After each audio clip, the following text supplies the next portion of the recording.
हम इस लड़ाई में आदरणीय दीदी के साथ हैं, क्योंकि लोकतंत्र को बचाना है, संविधान को बचाना है।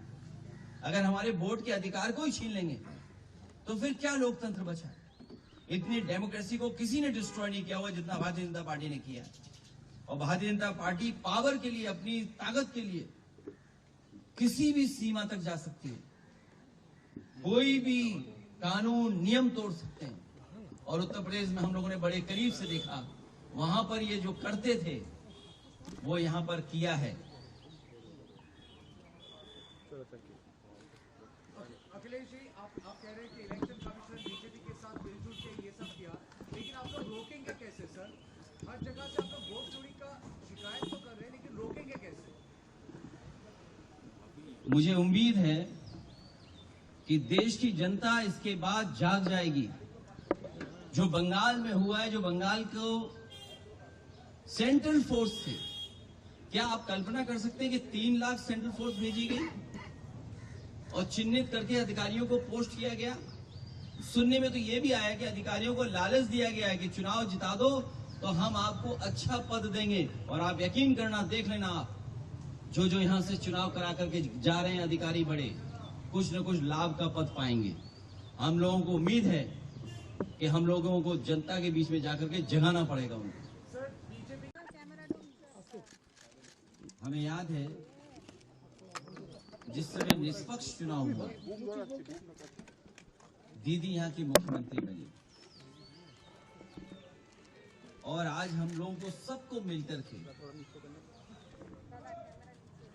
जो इलेक्शन में बेईमानी हुई है उसके लिए खड़ा होना पड़ेगा। ईमानदारी से इलेक्शन जब हुआ, इलेक्शन कमीशन ने जब इलेक्शन कराया तो वो जीती। और इस बार जो मल्टी लेयर माफियागिरी हुई है इलेक्शन में, कोई कभी सोच नहीं सकता था कि इस तरह की बेईमानी Bharatiya Janata party, election commission, उनके संगी साथी, खुफिया लोग, अंडरग्राउंड लोग मिलकर के इस तरह का चुनाव करेंगे। अभी तक तो हम ये सुनते थे कि जो आज बंगाल करता है वो देश कल करता है, लेकिन बीजेपी ने जो उत्तर प्रदेश में किया बेईमानी, वो एक ट्रायल था उनका, और उससे सीख करके पूरा का पूरा चुनाव उन्होंने लूट लिया। सेंट्रल फोर्स हो, election commission, transfer posting, UP का चुनाव भी बड़े करीब से देखा है मैंने। न जाने कितने अधिकारियों की हम शिकायत करते थे, न कभी डीजीपी हटा, न कभी चीफ सेक्रेटरी हटे, न कोई डिस्ट्रिक्ट का अधिकारी हटाया उन्होंने। लेकिन जब बंगाल का चुनाव हुआ, पूरा का पूरा स्ट्रक्चरली उन्होंने अपना बनाया और उनको निर्देश दिए गए कि आपको चुनाव हराना है। आप में से बहुत सारे साथी होंगे, अब तो फोर्स के कई लोगों को 15 दिन की छुट्टी दी है, लीव। इतनी छुट्टी कभी सेंट्रल फोर्स को कभी नहीं मिली। अभी सुना है कि 15 दिन की छुट्टी दी गई है। और जिस तरह का व्यवहार यहाँ हो रहा है पॉलिटिकल वर्कर के साथ, पार्टी ऑफिस के साथ, हम लोग भी सरकार में आए और सरकार से गए, कभी कभी किसी वर्कर, पॉलिटिकल वर्कर के साथ इस तरह का व्यवहार नहीं हुआ। चाहे हमारे साथी अभिषेक हों, आदरणीय दीदी हों, उनको सिक्योरिटी की थ्रेट हो, जिन्होंने इतनी सेवा की हो लोगों की, आखिरकार किसकी ताकत की वजह से ही कर रहे हैं।